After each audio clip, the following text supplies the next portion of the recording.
Hello students, मैं अंजू दुआ स्वागत करती हूँ आप सबका आपके अपने यूट्यूब चैनल पर। आज की वीडियो में हम कंटिन्यू ही करेंगे कैश का टॉपिक जो हमने स्टार्ट किया था, कैश बुक। हम स्टार्ट करेंगे आज की फीचर्स ऑफ कैश बुक क्या है। स्टूडेंट्स, मैंने आपको लास्ट वीडियो में बताया था कि कैश बुक का जो एक बेसिक पर्पस होता है वो होता है कि जितनी भी कैश से रिलेटेड ट्रांजेक्शन है वो आप कैश बुक में रिकॉर्ड करेंगे। तो फर्स्ट फीचर इसका यही होगा कि it records only and only cash and bank transactions.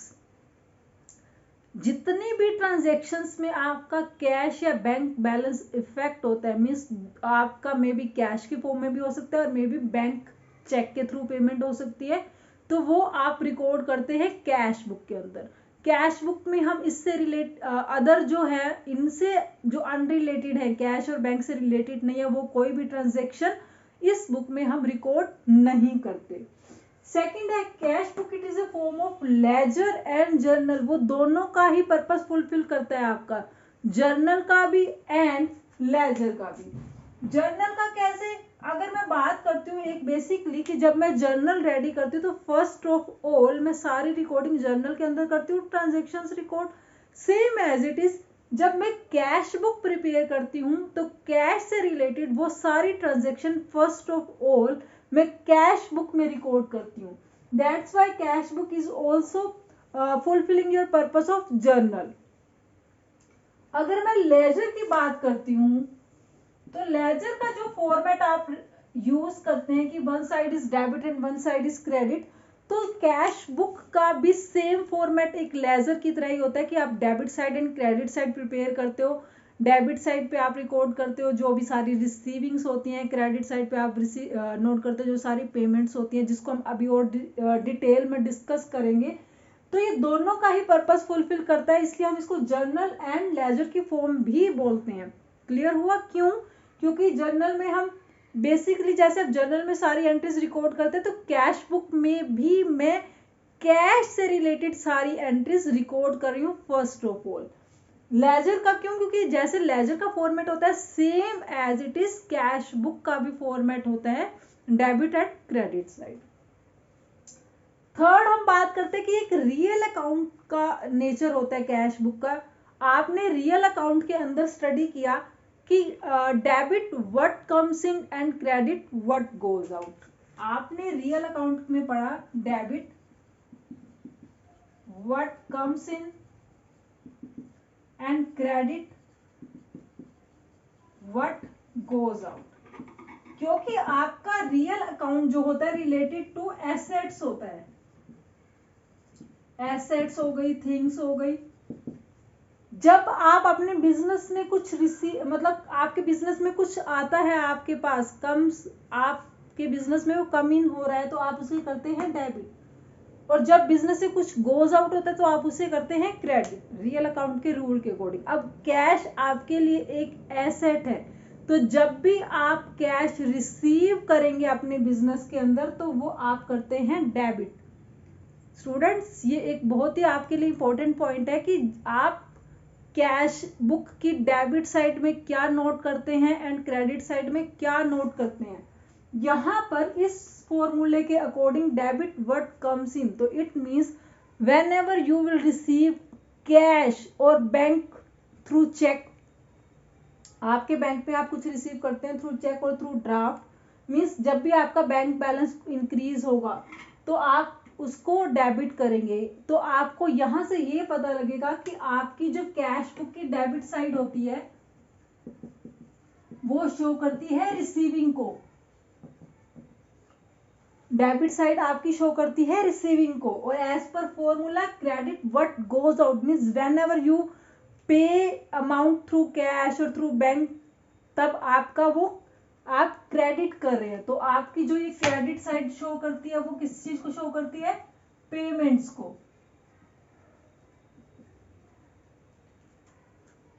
तो इस रूल के अकॉर्डिंग आपको ये भी पता लग रहा है कि डेबिट, आप जो कैश बुक की डेबिट साइड होती है उसमें सारी रिसीविंग्स को शो करते हैं और जो क्रेडिट साइड होती है उसमें सारे एक्सपेंसेस को या पेमेंट्स को आप शो करते हैं। तो कैश बुक आपका रियल अकाउंट नेचर पर चलता है। रियल अकाउंट के फॉर्मूले या रूल्स के according debit what comes in and credit what goes out. ये थी कैश अकाउंट की फीचर्स। अब हम बात करते हैं कि कैश अकाउंट आपके कितने टाइप के कैश अकाउंट हो सकते हैं, कैश बुक कितने टाइप्स की होती है। तो स्टूडेंट्स आपका टाइप्स ऑफ कैश बुक के अंदर अगर हम देखते हैं तो आपका single column cash book, double column cash book, triple column and last one is patty cash book. अगर मैं सिंगल कॉलम की बात करती हूँ तो उस कैश बुक के अंदर आप एक ही कॉलम प्रिपेयर करेंगे that is related to cash only. वहां पर हम बैंक की ट्रांजेक्शन्स को भी रिकॉर्ड नहीं करेंगे। फिर बात आती है डबल कॉलम कैश बुक। अब जब डबल कॉलम कैश बुक है तो इट मीन्स आप कैश एंड बैंक दोनों को साथ साथ ही कंसीडर करेंगे। One column is cash and other is bank on debit side and one is cash and one is bank on the credit side. आप debit and credit side पर दोनों side 2 columns बनाएंगे that is cash and bank column. Means आप यहां पर cash के साथ साथ बैंक को भी कंसीडर करेंगे।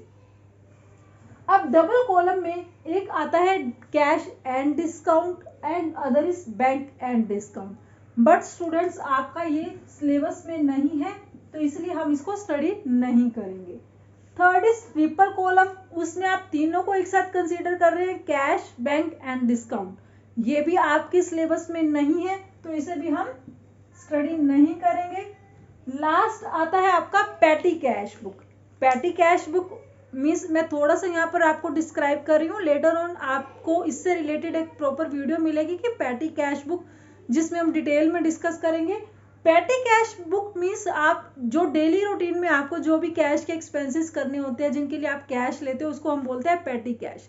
तो वो आपके लिए एक बुक प्रिपेयर करनी होती है पैटी कैश बुक, वो हम डिस्कस करेंगे। तो यहाँ पर single column and double column आपका जो मेन है कोर्स के अंदर दैट इज जब आप ओनली कैश कॉलम प्रिपेयर करते हैं कैश बुक के अंदर and one is when cash and bank 2 columns are prepared and petty cash book also that is will discuss separately. तो अब हम वन बाय वन जो डिस्कस करेंगे इनका फॉर्मेट देखेंगे क्या होता है सिंगल कॉलम का डबल कॉलम का, तो वो देखते हैं अभी। तो स्टूडेंट्स अभी मैंने आपको जो फॉर्मेट दिखाया that is only for single column, means आप ओनली इस बुक के अंदर कैश को कंसीडर करेंगे। फर्स्ट जो कॉलम होता है आपका डेट का, क्योंकि आप क्रोनोलॉजिकली यहाँ पर सारी ट्रांजेक्शन्स को रिकॉर्ड करेंगे डेट वाइज। सेकंड आपको पता है पर्टिकुलर्स की क्या नेचर ऑफ ट्रांजेक्शन है वो आप यहाँ पर रिकॉर्ड करेंगे। लेजर फोलियो देन अमाउंट, ये आपका पोर्शन है पूरा डेबिट साइड का जहां पर आप रिकॉर्ड करते हैं ऑल रिसीविंग्स एवरी टाइप की, चाहे वो कैपिटल नेचर की है या रेवेन्यू नेचर की, हर एक रिसीविंग को आप डेबिट साइड पर रिकॉर्ड करेंगे। फिर आ जाते हैं हम क्रेडिट साइड के पोर्शन पर जिसमें भी सेम कॉलम है डेट पर्टिकुलर एंड अमाउंट। अब ये सिंगल कॉलम है ओनली हमें कैश ही रिकॉर्ड करना है। इस पे आप सारी पेमेंट्स या फिर सारे एक्सपेंसेस को रिकॉर्ड करते हैं।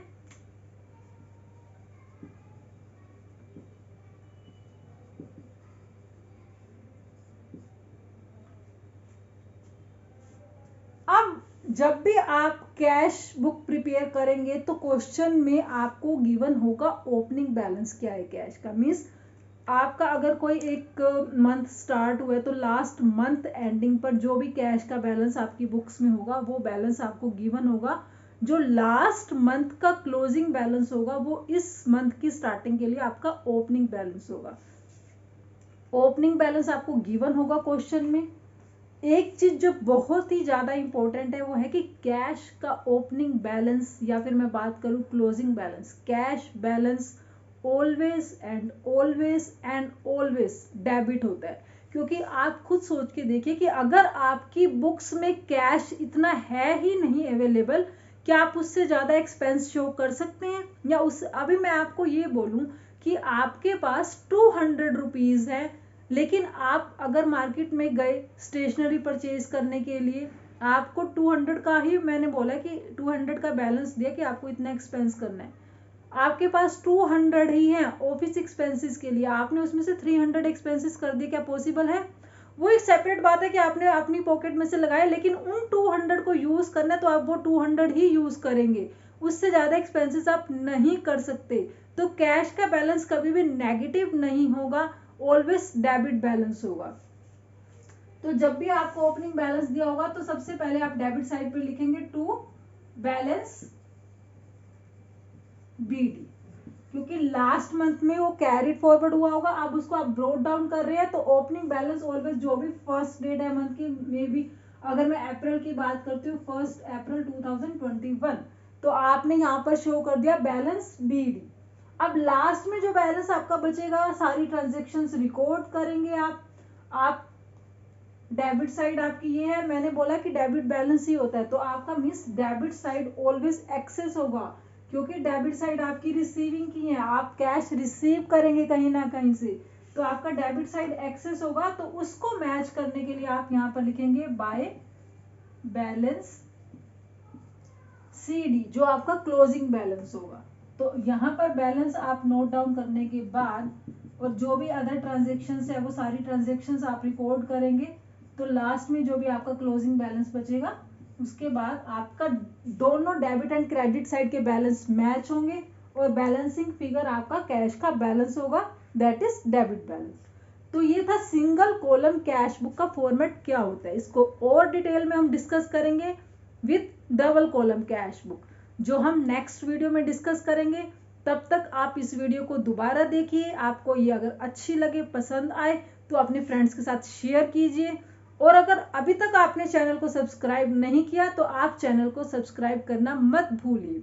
इस वीडियो को लाइक भी कीजिए और अपने फ्रेंड्स के साथ शेयर कीजिए। अगर आपको कोई भी डाउट हो तो आप कमेंट बॉक्स में मेंशन कर सकते हैं, मैं ज़रूर कोशिश करूंगी, I will try to clear all your doubts. तब तक मिलते हैं नेक्स्ट वीडियो में, टेक केयर, बाय बाय।